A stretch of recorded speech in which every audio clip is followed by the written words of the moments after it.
بسم الله الرحمن الرحيم.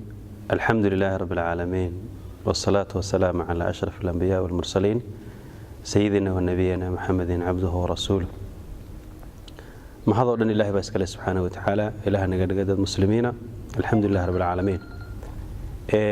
ما هذا كبعدي وحنو ما هنقيا ضمان ولا لها شعال مر والبخير يوناج كوبحنا يا وحي إلهي أدي بي خيرك كل بالبا halkii munaasibka ku ah halkan waxaan tilmaamayaa runtii laba qodob oo muhiim ah. qodob waa baaq, qodobna waxa weeye faa'iidada arrinkan uu leeyahay. qodobka koobaad waxa weeye walaalayaal inaynu iftiimino wadooyinka aynu ka qayb qaadano sidii wadadu u iftiimi lahayd ee u nuuri lahayd weeyaan. waxaynu ognahay salaada subax waa madow, salaada maqribna waa madow, salaada cishaayina waa madow. saddexdaas salaadood runtii waa madow. dad badan oo waayeel ah ayaa jira oo masaajidada yimaada oo khayrka jecel, ama guud ahaan waxa jira dad jilicsan oo habeenkii soo adeegan lahaa laakiin madowga daraadii aan u bixi kareynin. waxa jira runtii dad aad u jilicsan oo bixi kareynin. iftiin la aragaya waa horumarkii. waxaynu ognahay diinteena suuban ee aadka u qiimaha badan leh nuurku aad ugu soo celcelisaa. waxa kamid ah ducooyinkeena markaynu masaajid ku soo soconno intaas oo jeer baynu ilaahay weydiisanaa nuur. ilaahu qalbigayga nuur iga yeel, ilaahu jidhka nuur iga yeel, ilaahu meel walba nuur iga yeel. waa wada nuur, iftiinka idinka maarmi mayso. walaalayaal fadli weyn baa halkaa ku jira inaynu iftiimino wadooyinka. waa kow nabadgelyada ka qayb qaadanaysa oo wadada markay iftiinto waa la heshiinayaa iftiinka. waxay ka qayb qaadanaysaa iftiinku waxay horumarkii oo marka maxay hada meel nuur aysan la arko oo iftiimaysa waxa weeye kii xataa waxay siraada meel wax ku iibso wuxuu helayaa meel habeenkii fadhiisto wax ku iibsado oo lagaga iibsado helayaa. marka nuurka habeenkii ama iftiinku fawaa'id aad u badan ayuu leeyahay. waa qurux weeyaan oo meesha waa qurux yeelanaysa. meel kasta oo la nuuriya waa la soo degaya, waa la camiraya oo iftiinka waa loo imanaya. taas waa mid iyo faa'iidada nuurkeeda. talabaad walaalayaal waxa jira gurmad, walaalo aad iyo aad u qiimo badan oo gurmad ah ayaa jira runtii. magacaas waa magacaad u qiimo badan oo la og yahay abaarihii dalka soo maray qiimaha faa'iidada iyo qiimaha ay ku lahaayeen oo runtii aad u ducaysan oo duco qaba ayaa jira oo ka qayb qaata runtii barnaamij kasto aad iyo aad u fiican oo ummadooda ay ku saacidayaan. walaalaha gurmad ee daafaha adduunka jooga oo rag leh oo dhalinyaro leh oo hablo leh oo runtii dad ducaysan ah oo aad u qiimo badan oo khayrka u dhaga nugul, waxaan runtii ugu baaqaynaa in ay khayrka aad iyo aad uga soo qayb qaataan oo ay ku bixiyaan. waayo runtii waa iftiinkaasi intuu baxayana aakhiriya adduunyadaba ajrigeeda uu ku socda. kii waalidkiisa u sadaqaysanaya iyo kii runtiisa u sadaqaysanaya iyo kii mid ku cilmi ka xanuunsanaya ama qof ka xanuunsanayo, sadaqadaasi waa sadaqa jaariya oo soconaysa weeyaan. marka walaalayaal gaar ahaan gurmad waa inay aad iyo aad uga soo qayb qaataan.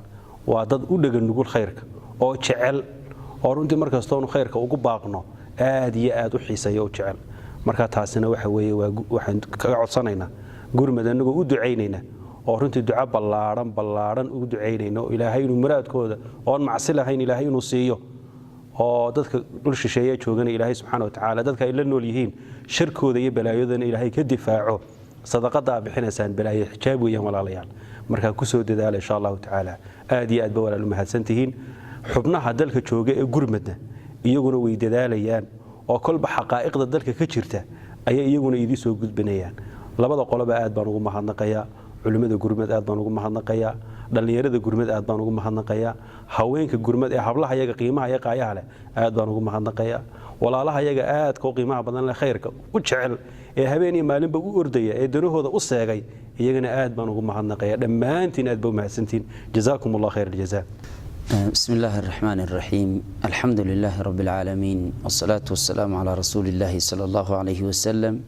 وبعد، إلهي بمهد له قبل كل شيء. الله بانو مهد علينا سبحانه وتعالى.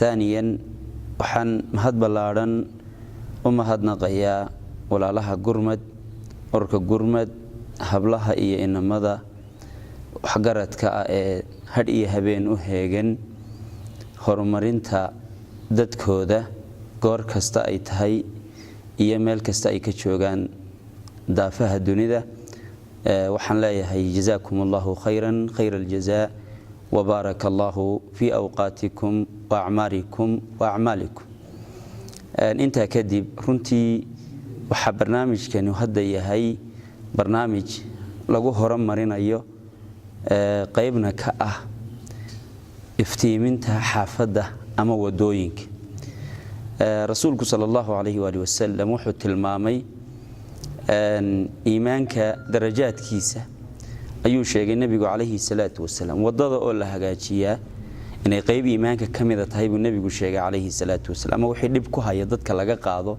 waxaynu ognahay wadooyinka la maraya iftiin la'aantu dhibaatada ay ku hayso ama mugdigu dhibaatada uu ku hayo sida sheekh maxamed uu tilmaamayba amniga iyo nabadgelyadana qayb ay ka qaadataa in wadadu iftiin iyo leyd ay leedahay oo la isku haleyn karo ama lagu soo hiran karo guud ahaan xaafadda nabadgelyadeedana qayb ay ka qaadanaysa runtii waxa weeyaan arin ilaahay subxaanahu wa ta'ala loogu dhawaado waxyaabaha qurubaadka alla loogu dhawaado kuwa ugu mudan bay kamid sidaas darteed waxaan aad iyo aad u dhiirigelinay oo aan walaalaha ilaahay subxaanahu wa ta'ala u barakeeyay leeyahay ho iyo heelba in hawsha iyada ah la barbar istaago oo aan laga dib looga fadhiisan la iskuna dayo inuu qof waliba ilaahay subxaanahu wa ta'ala kaga qayb qaato oo alla ugu dhawaado laana waxay kamid tahay min alqurubaat waxyaabaha ilaahay loogu dhawaado ayay kamid tahay arintani runtii horeyna khayr fara badan waa uga qayb qaadateen gaar ahaan hablaha khayrka badan ee aadka u dadaala ee had iyo habeen heeganka u ah iyagu hawsha waxa weeye aan ka seexan maantana waa barnaamij kale oo ah iftiiminta xaafadii ama wadooyinkii xaafadeena runtii waa arin aan leeyahay waxa weeye halkii kaliya ay u dhimatay waayo baahiya iyo xaajaadku kolba halka ay taagan yihiin in wax laga qabtaabay ku haboon tahay kuna fiican tahay ilaahayna subxaanahu wa ta'ala shaygu markuu waqtigiisa taagan yahay buu ka ajar iyo fadli badan yahay iyadoo waqtigiisa aanu taagnayn marka waxaan oran lahaa hawsha iyada walaalayaal iyaynaan u daymo la'aanin dadaal dheeraada aynu ku bixino wax kasta oo ay kalifayso inaynu walaalayaal guntiga dhiisha isaga dhigno hawlo kale ka badan bay qabateen oo aan ilaahay subxaanahu wa ta'ala miisaanka xasanaadka idinku daray ka qayb qaadateen tanna kuwii hore bay la mid tahay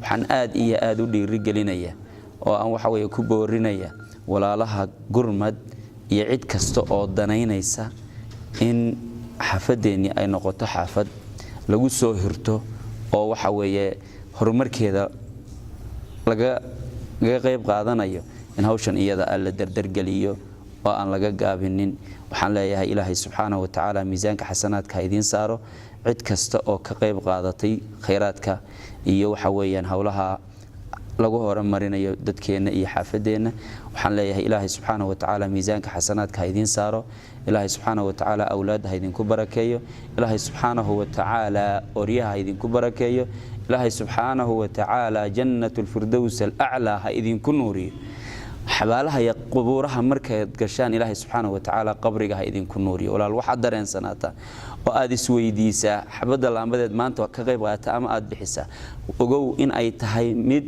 aad iilkaaga ku sii iftiiminayso maalin baa nin waliba geeriyoon doona maalinta wiilka tago iftiin buu u baahan yahay marka maanta oo dadka sida sheekhu sheegay iga horeeyay sheekh maxamed jazakallahu khayr dad jilicsan ama da'aba runtii masaajidda u soo gooro galay oo u soo soconaya bal qaarkood ay iskaga joogeen salaadii subaxiban kari waayeen oo koodhanay waa madow oo waxaan wadada igu xun ama aan soo lugeyn kar soo socon kari idan haddaad kuwa u iftiimiso ogo walaal waxaad shiday iilkaaga iyo qabrigaaga inta aana degin ka hor buu sii iftiimaya ilaahay subxaanahu wa ta'ala qabriyada haynoo nuuro dhammaanteen jannatul firdaws al-a'la allah inagu kulmiyo wassalaamu calaykum wa rahmatullaahi wa barakaatuh